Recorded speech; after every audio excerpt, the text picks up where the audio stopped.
Hi, welcome back to IC academy. ఈరోజు మనం ఈ వీడియోలో డిప్లొమాకి సంబంధించి ఫస్ట్ ఇయర్ కెమిస్ట్రీలో ఇంపార్టెంట్ క్వశ్చన్స్ వెయిటేజ్ ప్రకారంగా మనం ఏది చదువుకోవాలా, ఏవి ఇంపార్టెంట్ టాపిక్స్ అనేది చూద్దాం. ప్యారల్గా ఒక ప్రీవియస్ పేపర్ని కూడా మనం ఎక్స్ప్లెయిన్ చేసేకి ట్రై చేద్దాం ఈ వీడియోలో. సరే, మనం before going to start the class ఒక చిన్న నోటిఫికేషన్ అయితే మనకి చూద్దాం. మనం ఆల్రెడీ తెలుసు మీ అందరికీ డిప్లొమాకి సంబంధించి ఆల్ సబ్జెక్ట్స్ ఆల్ బ్రాంచెస్ అయితే మనం ఇక్కడ కోచింగ్ ఇవ్వడం అయితే జరుగుతుంది. ఆన్లైన్లో కానీ ప్యారల్గా ఆన్లైన్ కావచ్చు, అది ఆఫ్లైన్ కావచ్చు. హోమ్ ట్యూషన్స్ కూడా మన దగ్గర అయితే అవైలబుల్లో ఉంటాయి మీకు. సో ఎగ్జామ్స్ మనకి నెక్స్ట్ మంత్ ఉన్నాయి కదా అని మీరైతే టెన్షన్ పడాల్సిన పని లేదు. మీకు కనుక ఏదైనా సబ్జెక్ట్ టఫ్ ఉంటే కనుక మీరు ఫ్రీ కౌన్సిలింగ్ కోసం కింద ఉన్న నంబర్కి 900000255161 కన్నా కాల్ చేయొచ్చు ఫ్రీ కౌన్సిలింగ్ కోసం. అంటే ఏ సబ్జెక్ట్ ఎలా చదవాలా, ఎలా ప్రిపేర్ కావాలనే పాయింట్ ఆఫ్ వ్యూలో. లేదు మీకు ఇది కంప్లీట్గా టఫ్ ఉంది సబ్జెక్ట్ అనుకుంటే మీరు కోచింగ్ కూడా జాయిన్ కావచ్చు. మన ఐసీ అకాడమీ నుంచి మనము 2008 నుంచి అయితే కనుక కోచింగ్ ఇవ్వడం అయితే జరుగుతుంది. కంప్లీట్గా 100% రిజల్ట్ ఓరియంటెడ్గా ఉండే కోచింగ్ మనది. సరే, ఈ విషయం అయితే మీ అందరికీ తెలుసు. ప్యారల్గా మనం అయితే కనుక ఇప్పుడు ప్రజెంట్ 6th to 10th 6వ తరగతి నుంచి 10వ తరగతి వరకు సంబంధించిన మ్యాథ్స్ సైన్స్ సబ్జెక్టుల కోచింగ్ ఇవ్వడం అయితే జరుగుతుంది. రెగ్యులర్గా మ్యాథ్స్ సైన్స్ మన స్టేట్ బోర్డు కాకుండా సెంట్రల్ బోర్డు, అంటే మనం స్టేట్ బోర్డు కావచ్చు, సిబిఎస్ఈ సిలబస్ కావచ్చు, లేదంటే ICSE syllabus, IGCSE syllabus and ప్యారల్గా ఐబీ సిలబస్, ఇవన్నీ దృష్టిలో పెట్టుకొని ఒక స్టాండర్డ్ని అయితే ఫ్రేమ్ చేసుకుని దాని ప్రకారంగా అయితే కనుక మీ క్లాసెస్ అయితే చెప్పడం జరుగుతుంది 6th to 10th వరకు. సో ఒక సమ్మర్ క్యాంప్ లాగా అనుకోండి. షార్ట్ టర్మ్ బ్యాచెస్ ఉన్నాయి, లాంగ్ టర్మ్ బ్యాచెస్ కూడా ఉన్నాయి. మీరు అంటే ఇంకా మీరు ఆల్రెడీ డిప్లొమాలు కాబట్టి మీ తమ్ముళ్ళు కానీ లేదంటే మీకు తెలిసిన పిల్లలు 6th నుంచి 10th క్లాస్ వరకు ఎవరైనా ఉంటే కనుక మీరు రెఫర్ చేయొచ్చు. ఐఐటి ఫౌండేషన్ లెవెల్లో ఉంటుంది. ఐఐటి ఫౌండేషన్ పక్కన పెట్టేస్తే స్టేట్ సెంట్రల్ అంటే సిబిఎస్ఈ కాకుండా మనం ఏమంటున్నాం ఐసిఎస్సి కానీ ఐజీసీఎస్సి కానీ ఐబీ బోర్డు కానీ ఏ బోర్డు ఎగ్జామ్ మీరు రాసినా కూడా, అంటే ఎగ్జాంపుల్కి ఐఎంఓ ఐఈఓ ఎగ్జామ్స్ ఇలాంటి ఉంటాయి వాళ్ళకు, ఆ ఎగ్జామ్స్లో దేనికన్నా కూడా మీరు రాసే క్యాబుల్డ్ అయితే కనుక మీకు వస్తుంది కోచింగ్ తీసుకున్న తర్వాత. ఓకే, సరే, ఇంకా ఈ సెట్ పాలిసెట్ ఎంసెట్ కోచింగ్స్ అయితే కనుక మనకు ఆల్రెడీ అవైలబుల్లో ఉన్నాయి. అది రెగ్యులర్గా అంటే ఆఫ్లైన్లో కావచ్చు, ఆన్లైన్లో కావచ్చు. ఓకే, సరే, ఇంక మనైతే మన class first unit fundamentals of chemistry. First unit మనం చూసి ఇంకా ఫండమెంటల్స్ ఆఫ్ కెమిస్ట్రీ, తర్వాత second unit solution, acid and bases, principles of metallurgy, electrochemistry, corrosion, water treatment and polymers, fuels, chemistry in daily life, environmental studies. ఇది మనకున్న syllabus. So మనం అంతా చదవాలంటే ఇంకా దాని వెయిటేజ్ ప్రకారం చూడండి. మనకు ఫండమెంటల్స్ ఆఫ్ కెమిస్ట్రీలో వెయిటేజ్ ఎంత ఉంది? మనకు నెంబర్ ఆఫ్ పీరియడ్ చూసుకుంటే 18 ఉంటే వెయిటేజ్ చూడండి మనకు 19 మార్క్స్ ఉంది వెయిటేజ్. సో మనం అంతా కంపేర్ చేస్తే కనుక మనకు హైయెస్ట్ వెయిటేజ్ ఎక్కడ ఉందంటే ఫండమెంటల్స్ ఆఫ్ కెమిస్ట్రీ. తర్వాత మనకు వెయిటేజ్ ప్రకారం ఎక్కువ ఉన్నది ఏది? Environmental studies. ఇవి రెండు మనకి ఎక్కువ ఉన్నాయి వెయిటేజ్ ప్రకారంగా. తర్వాత సొల్యూషన్స్ అబ్జర్వ్ చేసినాం, యాసిడ్ అండ్ బేసెస్, తర్వాత ఎలక్ట్రోకెమిస్ట్రీ, వాటర్ టెక్నాలజీ, తర్వాత మీకు పాలిమర్స్ కూడా ఈజీ టాపిక్. సో మనం ఇట్లా వెయిటేజ్ ప్రకారం చూసుకుంటా ఫస్ట్ ప్రిఫరెన్స్ ఇచ్చి చదివితే కనుక మనకి ఎక్కువ స్కోర్ చేసేకి ఛాన్సెస్ ఉంటాయి పాస్ కావడంతో పాటు. ప్యారల్గా మనం ప్రీవియస్ వీడియోలో చూసినప్పుడు వెయిటేజ్ ఎక్కువ ఉన్నా అది టాపిక్ కనుక మనకు టఫ్ ఉంది అనుకోండి, నేను ఆ టాపిక్ని వద్దని చెప్తాను. ఫర్ ఎగ్జాంపుల్ ఇప్పుడు మన కెమిస్ట్రీలో ఫస్ట్ యూనిట్ ఎంత ఉంది weightage? Fundamental of chemistry 19 marks ఉంది. ఫర్ ఎగ్జాంపుల్ ఇది కనుక టఫ్ ఉంటే నేను దీన్ని ఫస్ట్ ప్రియారిటీ ఇవ్వద్దండి, దీన్ని పక్కన పెట్టండి అని చెప్పేవాడిని. పాయింట్ అర్థమైంది కదా మీకు? ఇది చాలా easiest subject. Fundamentals of chemistry అనేది చాలా ఈజీ సబ్జెక్ట్. అంటే ఆటం అంటే ఏంది, న్యూక్లియర్ అంటే ఏంది, న్యూక్లియస్ అంటే ఏంది, ప్రోటాన్, ఎలక్ట్రాన్, తర్వాత మనకేమన్నా దీంట్లో అయాన్స్ అంటే ఏంది, టైప్స్ ఆఫ్ బాండ్స్ అంటే ఇవన్నీ ఉంటాయి. చాలా ఈజియెస్ట్ టాపిక్. మీకు ఇంకా ఫర్ ఎగ్జాంపుల్ దీని గురించి డీటెయిల్గా మీకు అర్థం కాకపోతే టెస్ట్ బుక్స్ చదివినప్పుడు జస్ట్ మీరు ఒకసారి అయితే కనుక యూట్యూబ్ చేయండి. యూట్యూబ్లో మన ఛానల్ని సబ్స్క్రైబ్ చేసుకోండి. దాంట్లో కనుక మీరు కెమిస్ట్రీ క్లాస్ చూస్తే కనుక మీకు బేసిక్ మినిమం నాలెడ్జ్ అయితే కనుక వస్తుంది ఆ టాపిక్ నుంచి. ఓకే, సో మనకు ఫండమెంటల్స్ ఆఫ్ కెమిస్ట్రీ అనేది వెయిటేజ్ ప్రకారం తీసుకున్న తర్వాత ఈజియెస్ట్ టాపిక్ కాబట్టి దీన్ని మీరు ఆప్షన్లు అయితే వదలద్దండి, కంప్లీట్గా చదువుకోండి. ఓకే, తర్వాత సొల్యూషన్స్ అయితే చాలా ఈజీ కదా. టైప్స్ ఆఫ్ సొల్యూషన్స్ ఉంటాయి మనకు. 2 టైప్స్ ఉన్నాయా, 3 టైప్స్ ఉన్నాయా? Homogeneous solution, heterogeneous solution, basic క్లాసిఫికేషన్లో పోతే. తర్వాత టైప్స్ ఆఫ్ డెప్త్గా వెళ్ళిపోతే మనం సాచురేటెడ్, అన్సాచురేటెడ్, సూపర్ సాచురేటెడ్, ఇట్లా డిఫరెంట్ కేటగిరీస్ ఉన్నాయి. దీనికి సంబంధించి కూడా మీరు యూట్యూబ్లో అయితే కనుక సెర్చ్ చేయండి. మీకు డిఫరెంట్గా అయితే మీకు అంటే టెక్స్ట్ బుక్లో లేని విధంగా ఈజియెస్ట్ మెథడ్లో అయితే కనుక మీకు దొరికే ఛాన్స్ ఉంది మన ఛానల్లో. Next acid and base topic, తర్వాత principles of metallurgy, electrochemistry, corrosion, ఇవన్నీ టాపిక్స్ ఈజీనే మనకు. సో మనం ఓవరాల్గా ఏమనుకుంటున్నాం ఇక్కడ పాయింట్ చూస్తే కనుక అన్ని టాపిక్స్ ఈజీ కాబట్టి వెయిటేజ్ ప్రకారంగా మన ఫస్ట్ ప్రియారిటీ దేనికి ఇద్దాం? Fundamentals of chemistry. మీకు వచ్చా రాదా ఫస్ట్ ప్రియారిటీ అంటే ఎగ్జామ్స్ దగ్గరలో ఉన్నాయి కాబట్టి ఓకే, నాకు 19 మార్క్స్ అక్కడి నుంచి వచ్చేసినాయి. నెక్స్ట్ ఎన్విరాన్మెంటల్ కెమిస్ట్రీ, ఇది కూడా ఈజీ సబ్జెక్ట్. సో మీరు ఎక్కువ ఫీల్ కావాల్సిన, ఎక్కువ టెన్షన్ తీసుకోవాల్సిన టాపిక్ అయితే కాదు. సో సెకండ్ యూనిట్ అక్కడ తీసుకోండి, మీరు ఆ టాపిక్ని సెలెక్ట్ చేసుకోండి. తర్వాత solution easy part, acid and basis కూడా చాలా ఈజీ పార్ట్. తర్వాత ఎలక్ట్రోకెమిస్ట్రీకి ఇంపార్టెన్స్ ఇవ్వండి. తర్వాత water technology or water treatment పైన కూడా ఫోకస్ చేయండి. తర్వాత ప్రిన్సిపల్స్ ఆఫ్ మెటలర్జీ చాలా ఈజీ టాపిక్. తర్వాత పాలిమర్స్ మీకు కొంచెం టఫ్ అనిపించచ్చు కాబట్టి, కానీ వెయిటేజ్ ఉంది కదా మనకు. తర్వాత 7th, 8th, 9th, అదేవిధంగా కరోజన్ పైన 10th. కరోజన్ కూడా ఈజీ టాపికే, కొంచెం మీకు కన్ఫ్యూజన్ లాగా ఉండొచ్చు. సో ప్యారల్గా మీరు ఈ విధంగా 1 by 1 ప్లాన్ చేసుకుంటూ చదువుకుంటూ పోతే ఓకే. మనం 7th ప్రియారిటీ, మనం పాలిమర్స్ కొంచెం టఫ్ కాబట్టి ఒక పని చేద్దాం. మనం 7 2 times రాసినాము, దీనికి 11th ప్రియారిటీ. అంటే పాలిమర్స్ని మనం లాస్ట్లో చదువుకున్నాం. ఎందుకంటే ఇంకా అక్కడ మీకు నేమ్స్ వస్తాయి, కెమికల్ ఫార్ములాస్, కెమికల్ నేమ్స్ వస్తాయి కాబట్టి మీకు దాన్ని రిమైండ్ చేసుకోవడం కానీ, రిమెంబర్ పెట్టుకోవడం కానీ కొంచెం టఫ్గా అనిపించచ్చు. సో మీరు పాలిమర్స్ అనే టాపిక్ని లాస్ట్ అయితే చదవండి. ఓకే, సరే. నెక్స్ట్ ఏది మనం ఫస్ట్ చదవాలని అయితే చూసినాము. ఈ టాపిక్ వైజ్గా అంటే ఫర్ ఎగ్జాంపుల్ మనం యూనిట్ వైజ్గా తీసుకుంటే ఫండమెంటల్స్ ఆఫ్ కెమిస్ట్రీ ఉంది. వెయిటేజ్ చూసినా మనం ఆల్రెడీ 19 marks ఉంది కదా వెయిటేజ్ ఇక్కడ. సో అన్ని టాపిక్స్ అయితే ఈజీగా ఉంటాయి. మీరు కూడా కంపల్సరీగా చదవాలి ఈ టాపిక్స్ని, ఏదైతే వదులుకోకుండా. సో మనం ఇక్కడ చూస్తే ఇంకా ఫండమెంటల్ ప్రాపర్టీస్, తర్వాత బోర్డ్స్ థిరము, మనకి 100% అడిగే క్వశ్చన్. ఆబో ప్రిన్సిపల్ కానీ, హున్స్ రూల్ కానీ, తర్వాత పోలీస్ కానీ, తర్వాత షేప్స్, SPDF అనే షేప్స్, తర్వాత కెమికల్ బాండ్స్, ఇవి ఈ టాపిక్ నుంచి మోస్ట్ ఇంపార్టెంట్ క్వశ్చన్స్ అనుకోవచ్చు మనం. తర్వాత మనం సొల్యూషన్ చూసుకున్నాం అనుకోండి. సొల్యూషన్స్లో మనకేముంది, మొలారిటీ అంటే ఏంది, normality. Number of moles present in the solution is called as a number of moles అంటే normality. Mass of moles present in the solution అంటే మొలారిటీ. అసలు what is the meaning of solution అంటే it is a mixture of solute and solvent. What is a solute? It is the smallest quantity in the solution is called as a solute. Smallest క్వాంటిటీని మనం ఏమంటాం, solute అంటాం. ఓకేనా, point అర్థమైంది కదా. సరే, కర్జాలు కొంచెం పెద్దగా ఉంది, చిన్న సైజ్ తీసుకున్నాం. ఒకటి సొల్యూట్, ఇంకోటి సాల్వెంట్. సొల్యూట్, సాల్వెంట్ ఏది పెద్ద కనిపిస్తుంది మీకు? సాల్వెంట్ పెద్ద కనిపిస్తుంది కదా. అంటే ఒక సొల్యూషన్లో స్మాలెస్ట్ క్వాంటిటీని సొల్యూట్ అంటాము, లార్జెస్ట్ క్వాంటిటీని ఏమంటాం, సాల్వెంట్ అంటాం. సరే, వీళ్ళిద్దరిని కలిపితే ఏమొస్తుంది? సొల్యూషన్ వస్తుంది. ఓకేనా. What is the solution? It is a homogeneous mixture of solute and solvent. What is a solute? It is the smallest quantity in the solution. What is a solvent? It is the largest quantity in the solution. తర్వాత types of solutions. ఓకేనా. So కొంచెం ప్లాన్గా చదువుకోండి అంతే, పెద్ద tough subjects అయితే కాదు. Next మనం ఈజియెస్ట్ టాపిక్ ఏమనుకున్నాము? సరే ఓకేలేండి, లైన్గా అయితే వద్దాం మనం, మీరు మరి కన్ఫ్యూజ్ కాకుండా. మీరు యాసిడ్ అండ్ బేసెస్లో అసలు యాసిడ్ అంటే ఏంది, బేస్ అంటే ఏంది, సింపుల్ చెప్తానండి. H2O. H2O అంటే ఏంది? వాటర్. మనం దీన్ని ఏం చేసినాం?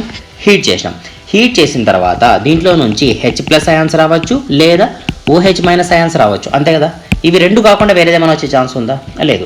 H+ అయినా రావాలా, OH- అయినా రావాలా. సింపుల్గా H+ అయాన్స్ వస్తే దాన్ని ఏమంటాం మనం? యాసిడ్ అంటాం. OH- వస్తే దాన్ని ఏమంటాం? బేస్ అంటాం. సో ఇదే కదా మనకు చెప్పేది. డిఫరెంట్ థియరీస్లో కానీ డిఫరెంట్ మనకి సైంటిస్ట్ కానీ డిఫరెంట్ చెప్పింటారు. అని ఏమని, the solution which produce H+ ions is called as acid. The solution which produce more protons is called as acid. ఈ విధంగా మనం చెప్పుకుంటూ పోయింటారు. సో బేసిక్ సబ్జెక్ట్ని పట్టుకొని మీరు అర్థం చేసుకుని చదువుకుంటే చాలా ఈజీ సబ్జెక్ట్. అన్ని సబ్జెక్టుల్లో కంపేర్ చేస్తే డిప్లొమా ఉన్న సబ్జెక్ట్స్ అంటే అన్ని వేరే స్ట్రీమ్స్, ఎగ్జాంపుల్కి ఇంటర్మీడియట్ కానీ, లేదంటే డిగ్రీ కానీ, ఇంజనీరింగ్ కానీ అన్నీ చూస్తే డిప్లొమాలో మీకు సబ్జెక్ట్ చాలా ఈజియెస్ట్ ఫార్మాట్లో ఉంటుంది. కాబట్టి మీరు ఇక్కడ అర్థం చేసుకుని చదివితేనే ఎక్కువ స్కోర్ చేయొచ్చు, పాస్ కావడంతో పాటు. ఓకే, సరే. అదేవిధంగా మనం ప్రిన్సిపల్స్ ఆఫ్ మెటాలజీలో చూస్తే కనుక మెటల్స్ని 2 typesగా డివైడ్ చేసి ఉంటాం. Metals and non metals. Metals ఎక్కడి నుంచి ఎక్స్ట్రాక్ట్ చేస్తాం మనం అంటే కనుక ఓర్ నుంచి ఎక్స్ట్రాక్ట్ చేస్తాము, ఆర్ మైన్స్ నుంచి ఎక్స్ట్రాక్ట్ చేస్తాము. అవి దాంట్లో ఉన్న టైప్స్. ఫర్ ఎగ్జాంపుల్ మెటలర్జీ అంటే ఏంది? The study of metals is called as a metallurgy. Ore, gangue, flux, slag ఇవన్నీ వేస్ట్ మెటీరియల్స్. అంటే ఒక్కొక్క స్టేజ్లో for example raw form of material is called as a ore. Gangue అంటే ఏంది? It is a waste excess material in the iron ఓర్లో ఉండే excess మెటీరియల్ని గ్యాంగ్యూ అంటాం. అదేవిధంగా ఫ్లక్స్ అంటే ఏంది, స్లాగ్ అంటే ఏంది, ఒకసారి క్రాస్ చెక్ చేసుకోండి బ్రెయిన్లో, లేదా టెక్స్ట్ బుక్ ఓపెన్ చేసి ఒకసారి చెక్ చేసుకోండి. ఓకేనా. తర్వాత కాల్సినేషన్ అంటే ఏంది, స్మెల్టింగ్ అంటే ఏంది, రోస్టింగ్ అంటే ఏంది, composition of brass and bronze, German silver, nichrome, ఇవన్నీ జస్ట్ కొంచెం టెక్నికల్ పాయింట్స్ ఉన్నట్టుంటాయి. కాబట్టి నేను కొంచెం దీన్ని లాస్ట్ ప్రియారిటీలో పెట్టింటాను ఈ టాపిక్ని, కొంచెం కన్ఫ్యూజ్ అవుతారని మీరు. ఓకే, తర్వాత ఎలక్ట్రోకెమిస్ట్రీలో చూస్తే కండక్టర్ అంటే ఏమి, సెమీ కండక్టర్ అంటే ఏమి, ఇన్సులేటర్ అంటే ఏమి, ఎలక్ట్రోలైట్ అంటే ఏమి. చూడండి, ఫర్ ఎగ్జాంపుల్ ఏదైనా ఒక మెటీరియల్ తీసుకున్నా, ఒక మెంబర్ని తీసుకున్నాను నేను. ఈ మెంబర్లో ఇక్కడ నుంచి నేను కరెంట్ని పాస్ చేస్తే, ఫర్ ఎగ్జాంపుల్ ఎలక్ట్రాన్ ఇస్తే, ఈ ఎలక్ట్రాన్ ఈ సైడ్ వచ్చింది అనుకోండి, దాని గుండా పాస్ అవుతుందని, పాస్ త్రూ ఇట్ అని. సో దీన్ని మనం ఏమంటాం? కండక్టర్ అంటాం. ఫర్ ఎగ్జాంపుల్ నేను ఇక్కడ కరెంట్ ఇచ్చినాను అనుకోండి, కరెంట్ పాస్ అయితే దీన్ని ఏమంటాం? ఎలక్ట్రికల్ కండక్టర్ అంటాం. నేను ఇక్కడ హీట్ ఇచ్చినాను అనుకోండి, హీట్ పాస్ అయిందంటే దాన్ని ఏమంటాం? థర్మల్ కండక్టర్ అంటాం. హీట్ పాస్ కావడం అంటే ఏం సార్, మాకు అసలు అర్థమే కావడం లేదు, సింపుల్ లాంగ్వేజ్లో చెప్పండి. ఓకే, ఒక స్పూన్ తీసుకున్నాను, ఒక స్పూన్ తీసుకొని ఈ స్పూన్ని నేను ఇక్కడ హీట్ చేసిన. ఇక్కడ హీట్ చేసినాను బాగుంది, నేను ఈ ఏరియాలో పట్టుకున్నాను అనుకోండి, కాలుతుందా కాలదా? ఎగ్జాక్ట్గా కాలుతుంది. ఎందుకు? హీట్ అనేది ట్రాన్స్ఫర్ అయింది. సో ఇక్కడ హీట్ ట్రాన్స్ఫర్ అవుతుందంటే ఈ మెటల్ ఎవరప్పుడు? థర్మల్ కండక్టర్ హీట్ని ట్రాన్స్ఫర్ చేస్తుంది. ఫర్ ఎగ్జాంపుల్ అట్లా జరగలేదు అనుకోండి, మీకు ఒక వుడ్ తీసుకున్నాము, ఒక సైడ్లో వన్ సైడ్ హీట్ చేస్తే ఇంకో సైడ్ మనకి కాలుతూ పట్టుకోవచ్చు మనం చేత్తో. సో దాన్ని ఏమంటాం మనము? కండక్టర్ అంటే అలౌ చేసేది, ఇన్సులేటర్ అంటే అలౌ చేయకోకుండా అపోజ్ చేసేది. ఓకేనా? కండక్టర్ అలౌ చేస్తుంది, ఇన్సులేటర్ అపోజ్ చేస్తుంది. మరి సెమీ కండక్టర్ అంటే ఏంటి? పార్షియల్గా అలౌ చేస్తుంది ఆ సిచ్యువేషన్స్ని బట్టి. దాన్ని మనం ఏమంటామంటే సెమీ కండక్టర్ అంటాం. సెమీ కండక్టర్ ఉంటుంది, సెమీ ఇన్సులేటర్ ఉంటుంది, తర్వాత సూపర్ కండక్టర్ ఉంటాయి, సూపర్ ఇన్సులేటర్స్ ఉంటాయి. ఇవన్నీ డెప్త్గా మీరు అర్థం చేసుకుని చదువుకుంటూ పోతే నీట్గా అర్థమవుతాయి. సో మీరు ఫస్ట్ బేసిక్గా మీకు ఏమర్థం కావాలా? What is a conductor, what is a insulator, ఎగ్జాక్ట్గా మీనింగ్ అర్థం కావాలి. ఓకేనా? దీంట్లో ఎలక్ట్రోలైట్, నాన్ ఎలక్ట్రోలైట్, తర్వాత ఎలక్ట్రాలిసిస్ ప్రాసెస్, ఫండమెంటల్ లాస్ అనేది మోస్ట్ ఇంపార్టెంట్ మనకు, అది వదలద్దండి. Faraday's laws, fundamentals of Faraday's, తర్వాత గ్యాల్వానిక్ సెల్, ఇవి కూడా చాలా ఇంపార్టెంట్. ఈఎంఎఫ్ అంటే ఏంది? సో డెప్త్గా చదవండి, ఒక్కొక్క పాయింట్ని తీసుకొని బాగా డెప్త్గా చూడండి, మీకు ఈజీగా అర్థమవుతుంది, మీరు ఎలాబరేట్ చేసి రాయగలుగుతారు ఎగ్జామ్లో. ఓకేనా? తర్వాత కరోజన్ అంటే ఏమి? Influence of corrosion most important.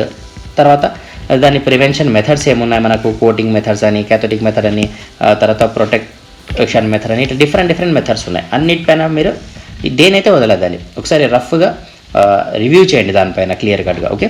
తర్వాత వాటర్ టెక్నాలజీ మనకు ఆల్రెడీ తెలుసు. సాఫ్ట్ వాటర్ అంటే ఏంది, హార్డ్ వాటర్ అంటే ఏంది, తర్వాత మున్సిపాలిటీ వాటర్ ట్రీట్మెంట్ అనేది మోస్ట్ ఇంపార్టెంట్ టాపిక్ మనకి దీంట్లో నుంచి. తర్వాత ఎయిర్ ఎక్స్చేంజ్ ప్రాసెస్ కూడా ఎక్కువ అడుగుతాడు మనకు. డిగ్రీ ఆఫ్ హార్డ్నెస్ డెఫినేషన్ అడుగుతాడు 3 మార్క్స్కి. సో మీరు జాగ్రత్తగా చూసుకోండి. ఆస్మాసిస్ అంటే ఏంది, రివర్స్ ఆస్మాసిస్ అంటే ఏంది, ఆస్మాసిస్ ప్రాసెస్ అంటే ఏంది గుర్తుందా? గంగా వాటర్ ఫిల్టర్ అని వస్తుంటే కదా మనకు చిన్నప్పుడు. సో దీన్ని మనం ఏమంటాం? ఆస్మాసిస్ ప్రాసెస్ అంటాం. అంటే filtration of water with small pores is called as osmosis. Reverse osmosis ఏంటి? దానికి రివర్స్లో మీరు రాయండి అంతే ఆలోచించి. ఓకే? నెక్స్ట్ పాలిమర్స్ అంటే ఏంటి? పాలీ స్ట్రక్చర్ ఉండేదాన్ని పాలిమర్స్ అంటాం. అది కూడా అంతే. మీరు డీటెయిల్గా మనం ఇక్కడ మరి లాంగ్ అయిపోతుంది కాబట్టి వీడియో జస్ట్ మనం రఫ్గా చెప్పుకుంటున్నాం కాబట్టి ఈ వీడియో యొక్క ఇంటెన్షన్. సో మీరు ఒకసారి టెక్స్ట్ బుక్ ఫాలో కండి, లేదంటే ఒకసారి యూట్యూబ్లోనే క్రాస్ చెక్ చేసుకోండి. పాలిమరైజేషన్ అంటే ఏంది, ఇవి చాలా ఇంపార్టెంట్ పాయింట్స్ మనకు. తర్వాత పీవీసీ యొక్క డెఫినేషన్, దాని కెమికల్ ఫార్ములా, టెఫ్లాను, తర్వాత పాలిస్టైను, నైలాను, ఇవన్నీ మీరు చదువుకోవాలి. బునాయస్ అంటే ఏమి, ఇవి టైప్స్ ఆఫ్ రబ్బర్స్, ఎలాస్ట్రోమర్స్, ఇవన్నీ అయితే మీరు వదలకోకుండా ఒకసారి చూసుకోండి. అడ్వాంటేజెస్. ప్లాస్టిక్లో పోతే కనుక మరి 2 టైప్స్ ఉంటాయి ప్లాస్టిక్స్, ఐడియా ఉందా మీకు? థర్మో ప్లాస్టిక్ ఒకటి, థర్మో సెట్టింగ్ ప్లాస్టిక్ ఒకటి. ఓకేనా? ఇవి 2 కూడా ఫాలో కావండి. నెక్స్ట్ ఫ్యూయల్స్ యొక్క క్యారెక్టరిస్టిక్స్. ఫ్యూయల్ అంటే ఏంది? What is the meaning of fuel? Fuel is a substance which gives the heat by the liberation. Okay? Fuel is a substance which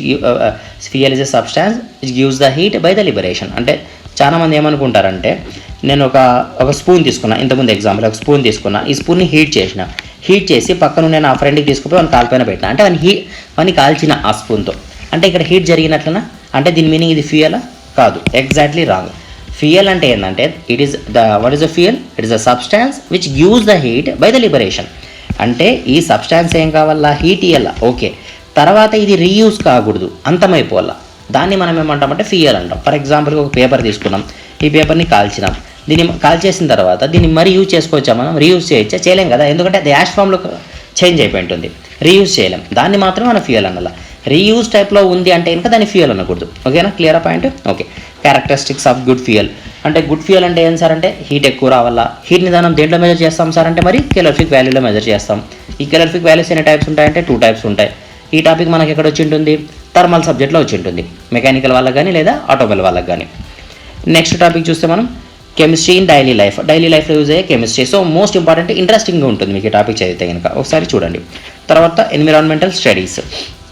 so environmental స్టడీస్లో కూడా renewable energy, non renewable energy అంటే ఏంది, biodiversity అంటే ఏంది, deforestation అంటే ఏంది, causes of effect of global warming అంటే ఏంది, వాటర్ పొల్యూషన్ ఏంది, కాసెస్ ఏంది. సో చాలా ఇంట్రెస్టింగ్ ఉంటాయి ఈ టాపిక్స్ అయితే మీకు. డైలీ లైఫ్ కెమిస్ట్రీ ఒకటి, ఎన్విరాన్మెంటల్ స్టడీస్ అనేది మనం మార్క్స్ పరంగా కాకుండా మీరు ఒకసారి చదివితే కనుక అర్థం చేసుకొని చదివితే మోస్ట్ ఇంట్రెస్టింగ్గా ఉండే టాపిక్స్ ఇవి 2 మన కెమిస్ట్రీలో. ఓకే, సరే, ఇవి మనం ఇంతవరకు అయితే చూసిన టాపిక్స్. ఏవేవి చదవాలా, ఎట్లా చదవాలని అయితే చూసాము. ఒక ప్రీవియస్ క్వశ్చన్ పేపర్ తీసుకున్నాం, లాస్ట్ ఇయర్ క్వశ్చన్ పేపర్. ఇది లాస్ట్ ఇయరా? ఎస్, 2022లో ఉన్న ఒక మన స్టూడెంట్, మన ఐస్ అకాడమీలో కోచింగ్ తీసుకున్న ఒక స్టూడెంట్ యొక్క పేపర్ ఇది. సరే, దీన్ని ఒకసారి చూద్దాం. మేము ఇచ్చాడు మన ఫస్ట్ క్వశ్చన్ 3 మార్క్స్ వెయిటేజ్లో. మనకు ఆల్రెడీ తెలుసు కదా, మనకు ఉండేది ఎగ్జామ్ ఎంతకి 80కి, ఇంటర్నల్ మార్క్స్ 20కి ఉంటాయి. సో ఆల్మోస్ట్ అందరికీ అయితే తెలిసి ఉంటుంది, అది ప్రాబ్లం లేదండి. దీంట్లో మనకి 3 మార్క్స్ క్వశ్చన్స్ ఎన్ని ఉన్నాయి? 10 ఉన్నాయి. 10 అటెంప్ట్ చేయాలి మనం. సో ఏమి ఇచ్చినాడు ప్రీవియస్ ఒకసారి చూద్దాం. Write the difference between the orbit and orbital. Orbit అంటే ఏంది, ఆర్బిటాల్ అంటే ఏంది, ఆర్బిట్ అంటే ఎస్ exactly atom, nucleus, orbit, orbital గుర్తున్నాయి కదా. Okay, explain about the unsaturated and super saturated solutions. Solution అంటే మనకు తెలిసి ఇంతకుముందు మనం చూసినాం. What is the solution? It is a homogeneous mixture of solute and solvent. ఓకేనా, దాన్ని ఇంకొంచెం డెప్త్కి వెళ్ళిపోతే మీకు ఈ ఆన్సర్స్ అన్నీ అర్థమవుతాయి. Next define pH values. So pH values పైన కొంచెం command, just minimum. Defined electrode potential, EMF మనం ఆల్రెడీ ప్రీవియస్గా చూసినాము. హాట్ వాటర్ దాని యొక్క disadvantages, plastic, elastomers, advantages of gasoline ఫ్యూయల్స్లో మనం చూస్తే కనుక దాని యొక్క క్లాసిఫికేషన్ చూస్తే కనుక, సో ఫ్యూయల్ అంటే ఏంది మనకు మనం అనుకునేది ఏదంటే కనుక 2 టైపే అనుకుంటాం, పెట్రోల్, డీజిల్, గ్యాస్ అని. So LPG gas, liquid petroleum gases అని. సో దాన్నే ఆ గ్యాసెస్నే మనం ఏమంటామంటే గ్యాసోలియన్స్ అంటాము, లేదంటే గ్యాసియస్ ఫ్యూయల్స్ అని కూడా అంటాం, లేదా గ్యాసోల్ లైన్స్ అంటాం. Okay, define the term vinegar and give the chemical composition. Green house effect అంటే ఏంది, సో మన డైలీ లైఫ్ కానీ ఎన్విరాన్మెంటల్ స్టడీస్లో కానీ. ఎకో సిస్టమ్ అంటే ఏంది, బయోడైవర్సిటీ అంటే చూడండి ఎంత ఇంట్రెస్టింగ్ ఉన్నాయి క్వశ్చన్స్ అని మనకు. సరే, అదేవిధంగా మనం ఇక్కడ బిగ్ క్వశ్చన్స్ చూస్తే కనుక ఎన్ని ఉన్నాయి క్వశ్చన్స్, ఎన్ని క్వశ్చన్స్ ఇచ్చినా టోటల్గా మనకు 6 క్వశ్చన్స్ ఇచ్చినాడు. మనం రాయాల్సినవి ఎన్ని రాయాలా, సో 5 క్వశ్చన్స్ రాస్తే సరిపోతుంది. Each question carry the 8 marks. So already రాసింటారు కాబట్టి మీరు ఫస్ట్ టైం అయితే కనుక ఇవన్నీ కావాలా మీకు, ఆల్రెడీ రాసిన వాళ్ళు అయితే కనుక మీకు ఐడియా ఉంటుంది దీనిపైన. 11th క్వశ్చన్ చూద్దాం ఏమి ఇచ్చాడు. What are the quantum numbers. తర్వాత అయానిక్ బాండ్ అంటే ఏంది దాన్ని ఎక్స్ప్లెయిన్ చేయమన్నాడు. ఓకే, మొలారిటీ అంటే ఏంది, నార్మాలిటీ అంటే ఏంది మనం ఇంతకుముందే చూసినాము. ఎక్స్ప్లెయిన్ ద అర్హీనియస్ థియరీ ఒకటి, ఇది కూడా చాలా ఈజీ, రెగ్యులర్గా అడిగే క్వశ్చన్. క్యాల్సినేషన్, స్మెల్టింగ్, రోస్టింగ్, ఇవన్నీ రెగ్యులర్గా ఇచ్చే క్వశ్చన్స్. అంటే కెమిస్ట్రీలో మనం చూస్తే కనుక కెమిస్ట్రీ చాలా మంది టఫ్ సబ్జెక్టు, ఇంపార్టెంట్ క్వశ్చన్స్ కావాలనుకుంటారు. ఏం అవసరం లేదు, ఎందుకంటే క్వశ్చన్స్ అన్నీ రిపీటెడ్గా వస్తూనే ఉంటాయి, అవే రిపీటెడ్ అవుతా ఉంటాయి. Next explain the formation of the composition cell of conservation cell, method of removing the hardness of water, permit method. తర్వాత టెఫ్లాన్ అంటే ఏంది, పీవీసీ అంటే ఏంది, పాలిథిన్ అంటే ఏమి, బునాయస్ అంటే ఏమి, ఇవన్నీ క్లాసిఫికేషన్స్ ఉన్నాయి కదా ప్లాస్టిక్స్లో. అవన్నీ ఒకసారి చెక్ చేసుకుంటే అవే రిపీట్ అవుతా ఉంటాయి ఎగ్జామ్లో. Define the water pollution, causes of water pollution, ఇవన్నీ ఒకసారి అయితే చెక్ చేసుకోండి నీట్గా. Explain and analysis of importance of salt bridge. Salt bridge ఎందుకు యూజ్ చేస్తాము, ఫ్లో ఆఫ్ ఎలక్ట్రాన్స్ని మనం సాల్ట్ బ్రిడ్జ్తో యూజ్ చేస్తాం. అక్కడ అప్లై చేసే లా ఏది, ఫ్యారడేస్ లా. ఫ్యారడేస్ ఫస్ట్ లా, ఫ్యారడేస్ సెకండ్ లా, ఇవన్నీ మనకు అక్కడ యూజ్ అవుతాయి. ఒకసారి మీరు గ్యాల్వానిక్ సెల్ కానీ, వీట్ స్టోన్ బ్రిడ్జ్ కానీ, సాల్ట్ బ్రిడ్జ్ కానీ, అనదర్ నేమ్స్ ఇవన్నీ దానిలకు. గ్యాల్వానిక్ సెల్ అనొచ్చు, వీట్ స్టోన్ బ్రిడ్జ్ అనొచ్చు, సాల్ట్ బ్రిడ్జ్ అనొచ్చు. ఓకేనా, సో ఇవన్నీ ఒకటే రకంగా ఉంటాయి. క్వశ్చన్ ఏది ఇచ్చినా కూడా ఆన్సర్ అవే ఉంటాయి, అదే డయాగ్రామే వేస్తాం కాబట్టి మీకు ప్రాబ్లం లేదు. సో ఇప్పుడు మనకు డిప్లొమాకి సంబంధించి కెమిస్ట్రీలో ఒక క్లారిటీ అయితే వచ్చింది కదా. మనం ఈజీగా దీంట్లో 2-3 యూనిట్లు చదువుకున్నా కూడా మనం స్కోర్ పాస్ అయిపోవచ్చు, స్కోర్ కూడా వెళ్ళిపోవచ్చు. మనం అంటే 2-3 యూనిట్లతో స్కోర్ తెచ్చుకోలేము. 2-3 యూనిట్స్ మనం స్టాండర్డ్ చదివితే పాస్ అవుతాం. కానీ ఇది పాస్ అయ్యే సబ్జెక్టా, ఈజీగా స్కోర్ తెచ్చుకునే సబ్జెక్ట్. అంటే మీరు 80కి 80 మార్క్స్ కూడా తెచ్చుకునే సబ్జెక్ట్. 100 కాదు నేను చెప్తాను, ఓన్లీ ఎక్స్టర్నల్లో 80 అవుట్ ఆఫ్ 80 కూడా తెచ్చుకునే పాసిబిలిటీ ఉన్న సబ్జెక్ట్. కానీ మీరు రాసే ప్రొసీజర్ ఎట్లా ఉండాలా, రాసే విధానం ఎట్లా ఉండాలంటే కనుక, ఫర్ ఎగ్జాంపుల్ 3 మార్క్స్ క్వశ్చన్ అడిగినా అనుకోండి, 3 మార్క్స్ క్వశ్చన్స్ మనకు, ఇంకోటి 8 మార్క్స్ క్వశ్చన్స్ ఉన్నాయి. 3 మార్క్స్ క్వశ్చన్ అడిగితే ఫర్ ఎగ్జాంపుల్ ఇది ఒక పేపర్ అనుకుందాం, ఇట్లా పేపర్ మనం ఎగ్జామ్ రాసే పేపర్. మీరు ఏం చేస్తారంటే 3 మార్క్స్ పేపర్ అన్నప్పుడు 3 మార్క్స్ క్వశ్చన్కి ఫస్ట్ క్వశ్చన్ ఇక్కడ అటెంప్ట్ చేస్తారా, ఆన్సర్ రాస్తారు. ఈ పేజీలో మీరు అట్లీస్ట్ 50% కూడా ఆన్సర్ రాసింటారు. మీరు అబ్జర్వ్ చేస్తే కనుక ఏదో 2-3 లైన్ల ఆన్సర్ రాయడము, మరి సెకండ్ క్వశ్చన్ స్టార్ట్ చేయడం, మరి థర్డ్ క్వశ్చన్ స్టార్ట్ చేయడం, ఇట్లా మీరు 2 లైన్స్ 3 లైన్స్ రాస్తే మీకు మార్క్స్ ఎట్లా పడతాయి. సో అట్లా ఉండకూడదు ఎప్పుడు. సో మీరు ఏం చేయాలంటే ఒక క్వశ్చన్ అంటే ఫర్ ఎగ్జాంపుల్ 3 మార్క్స్ది ఫస్ట్ క్వశ్చన్ మీరు అటెంప్ట్ చేస్తున్నారంటే అట్లీస్ట్ ఒక ఫుల్ పేపర్ ఉండాలి ఆన్సర్, దానికి సంబంధించిన ఆన్సర్ ఒక ఫుల్ పేపర్, అప్పుడే మీకు మార్క్స్ వస్తాయి. ఏదో ఒక లైన్లో 2 లైన్లు రాస్తే మీకు ఆన్సర్ రాదు. మీరు ఎక్స్ప్లెయిన్ చేయాలా, ఎలాబరేట్ చేయాలా, విత్ ఎగ్జాంపుల్స్ తీసుకోవాలా. ఆటమ్ అంటే ఏంది, for example example only atom అడిగి ఉంటాడు. What is mean by atom అని, it is a undividable piece of any substance. దాని ఆన్సర్ ఆటమ్ అంటే it is undividable piece of any substance.